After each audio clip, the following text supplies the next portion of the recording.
So look here, we have the natural Euro solo gamer in their natural environment. This is exciting. We don't want to disturb them though, because Euros are definitely about efficiency and about doing the best you can to fix your engine up and let that thing just roar to life and carry you through to the end to get the most victory points. That's what's happening here. If you remember recently, we did a look at two of Lookout Games, Uwe Rosenberg's games, Caverna versus Agricola, and seeing which of those kind of farming simulation type games came in on top. This game, though, this is an offshoot. This is a labor of love from Uwe's hometown. Fields of Arle. What? Arle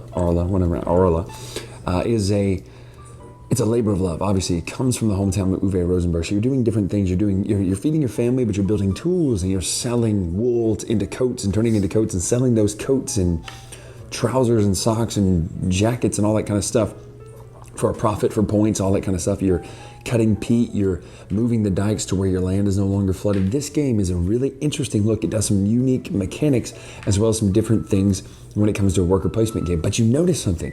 Notice what's happening here. This is the whole game. It's a solo game, but it says for 2 players. Now you know as well as I do, Caverna and Agricola, the best player count for those is 2 probably. But this one says it's only for 2 players, but I really think the player count might even be too high there. Now, it's not a problem to play with 2, but you'll see what I'm talking about as we look further into this. Let's take a look right now into Fields of Arle, whatever, right now.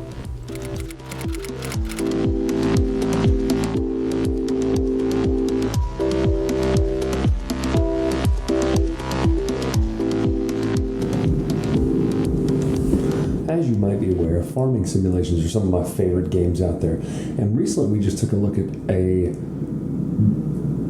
kind of a double header of this game here is 2 older brothers or cousins or whatever you want to call it. In fact, I would call it more of cousins because there's a lot of mechanics that get translated over into this game that aren't in those games, and those games have some things that this game has some things that aren't in those games. So let's take a look at right now what makes Fields of Arle different than those 2 out-of-town cousins and see, does it stand on its own, or is it one of those cousins that you hide when they tell you they're coming to town? Not that that happens.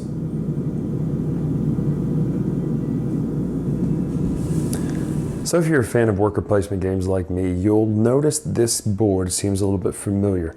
It's got, action selection. It's got building selection over here. A lot of this looks like Caverna on the side over here, and this looks like a mashup of Agricola and Caverna and a spreadsheet. I'll be honest with you, it looks a little bit less exciting here. I mean, there's some background stuff there, and each of these has pictures and what they do, but the reason this looks a little more spreadsheety is there's so many more options. There's 1, 2, 3, 4, 5, 6, 7, 8, 9, 10, 11, 12, 13, 14, 15, 16 on just the summer side. And then on the December side, you've got all of these actions as well. So what is it, 30 or so actions? You say, why did you break it up like that? Well, you'll notice if you're a fan of viticulture, which I am, viticulture has the 2 seasons, in the original Tuscany has 4, but in the original you have 2 seasons, and that's the same way with Fields of Arle. You have this summer side up here, and you have this winter side over here, and you cannot do the actions of one side during the other unless you have a special bonus action in the 2-player game to where one person, if they're the first person to do it, can place an action in the other season, and that will then forfeit first player to the next person in the next round. That doesn't make a lot of sense right now, but it will in just a minute. But what I mean by that is the rounds go summer, winter, summer, winter, summer, winter, summer, winter. If you're the one that places it first to get that bonus to use one of the winter actions, you then forfeit first player for the next round. If you play if you play worker placement games, you know how important that first player is. But let's take a look at some of these actions and see what they do.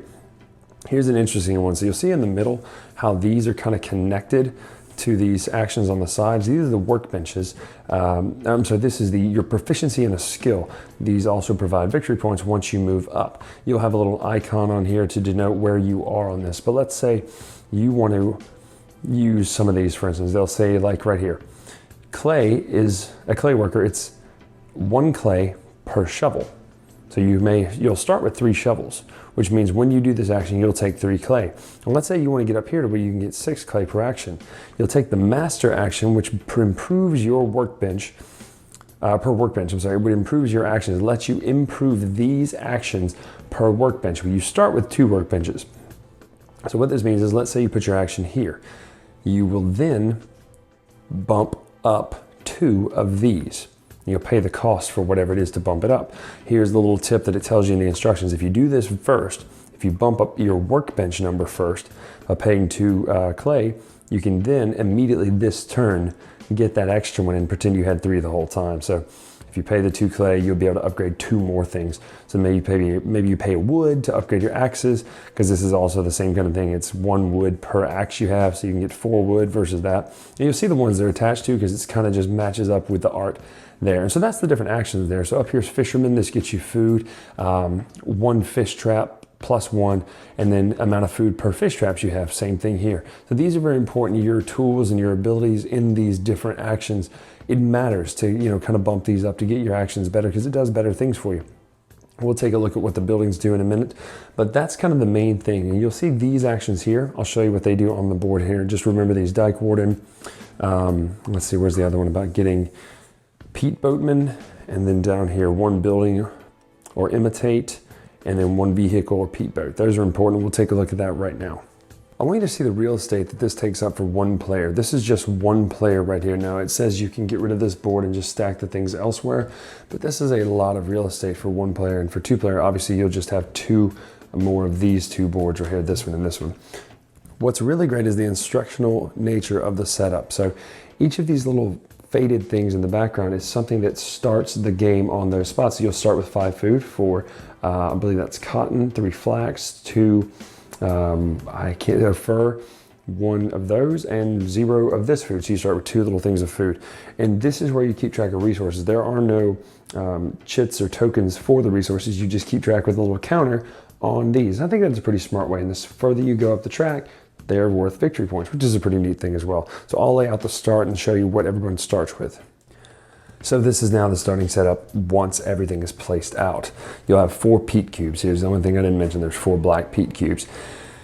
These are areas that are flooded, so you can drain them first, flip them over, and then you can cut the peat from this area.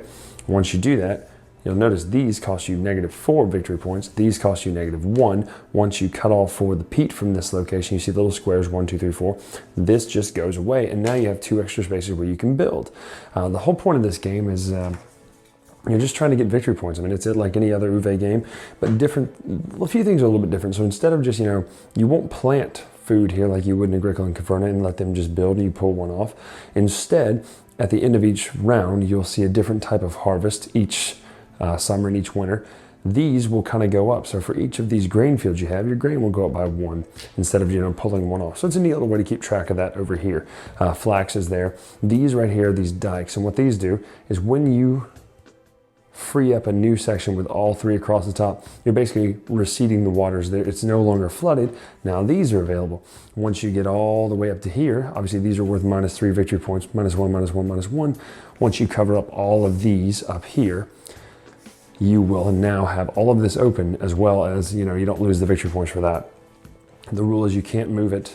You can't just take 1 and, fill in a spot. So if you couldn't just do this.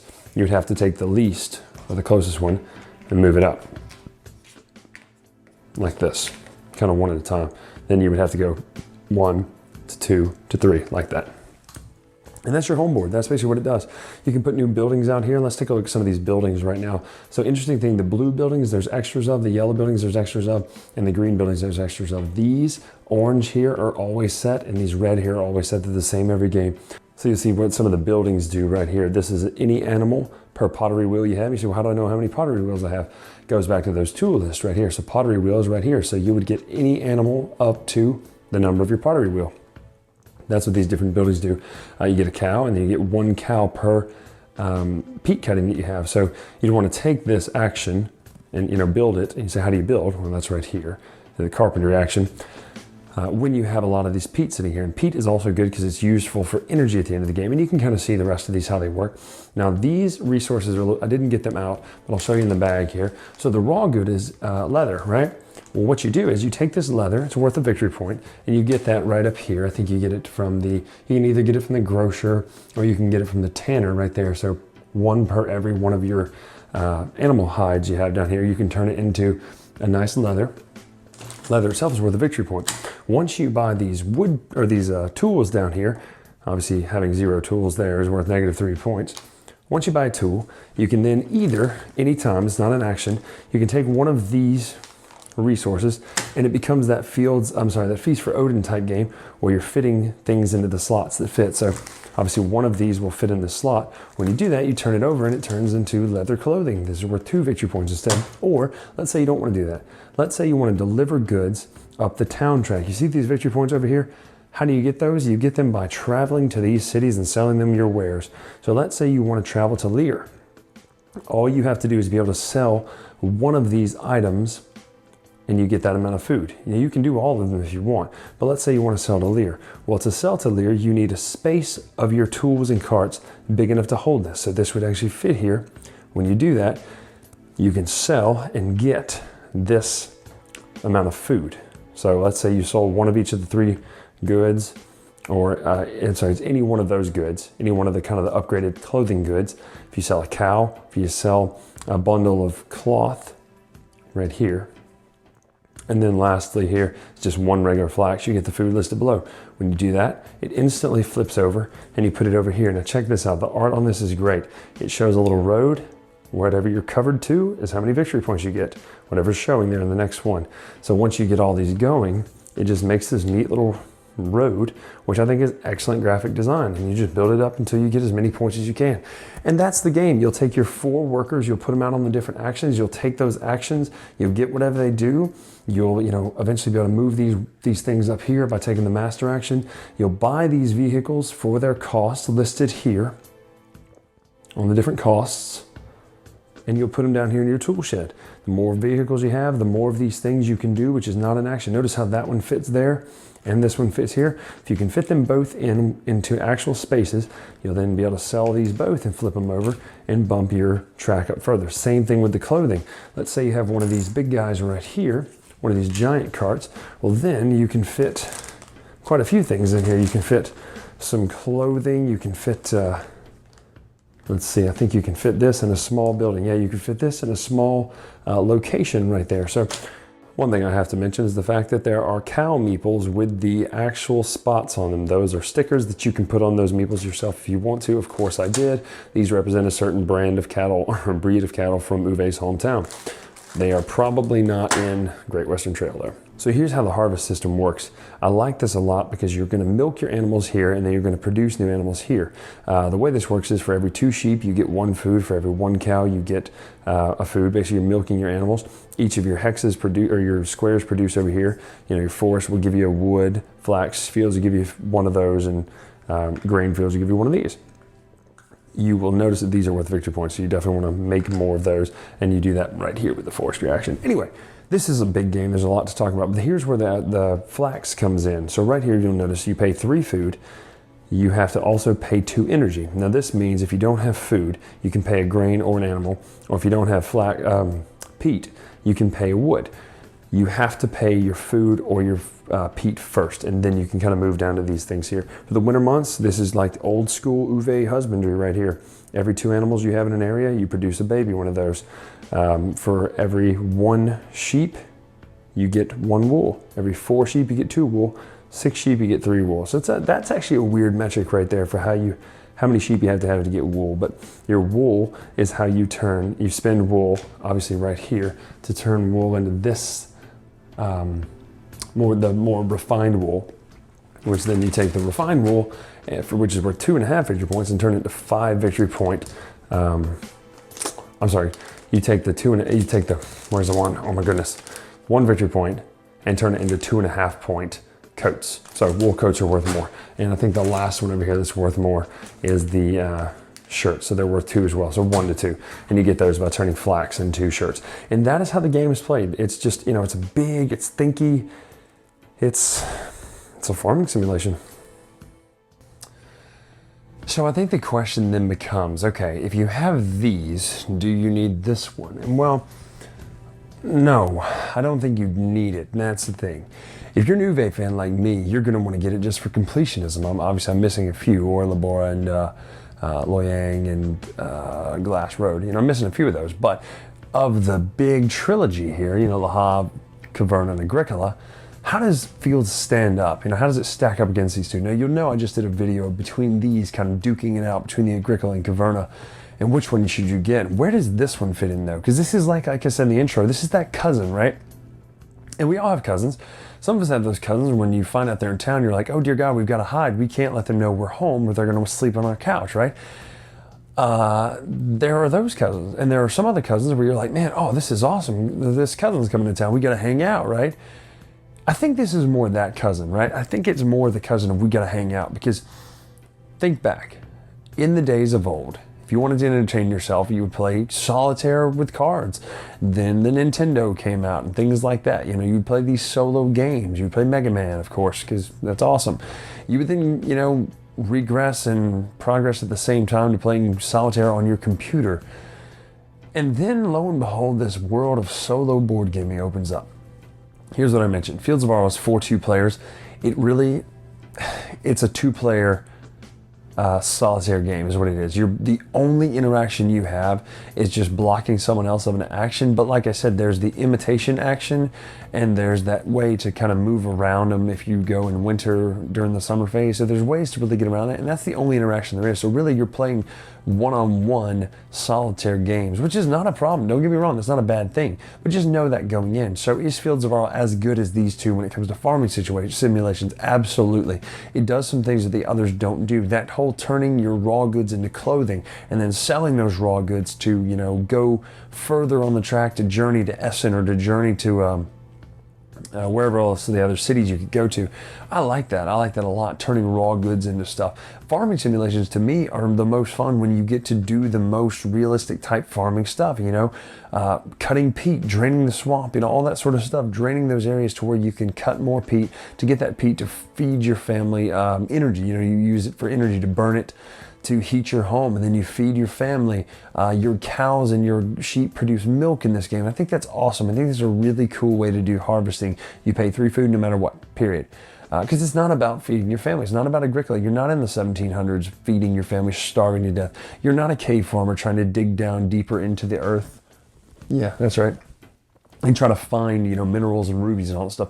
You're just growing up in Uwe's hometown. In fact, there's little references and nods everywhere to this. But it's just a fun, mundane game. You're just a slice of life. You're slicing into the life of what it would have been like to grow up in this town. And you're buying, vehicles, and you're selling raw goods and turning them into regular goods, and you're getting better at your craft. If you're a fisherman, well, you have a chance to get better and better at being a fisherman.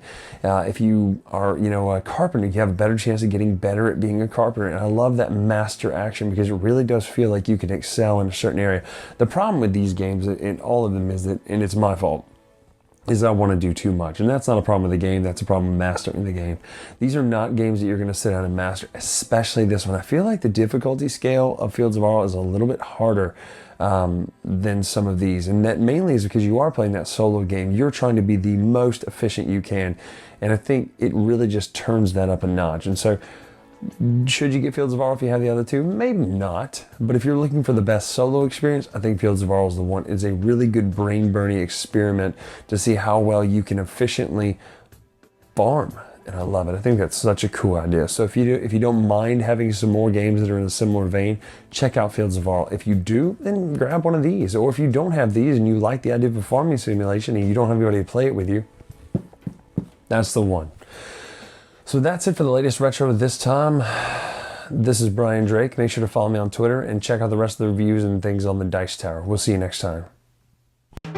Thanks so much for watching the Dice Tower videos. Find more great videos and reviews, as well as our top-rated audio podcast at Dicetower.com. You can also find other great shows at Dicetowernetwork.com. I'm Eric Summerer, and you've been watching the Dice Tower. The Dice Tower is sponsored by Cool Stuff Inc., where you can find great games for great prices. Cool stuff in stock. Check them out at CoolStuffInc.com.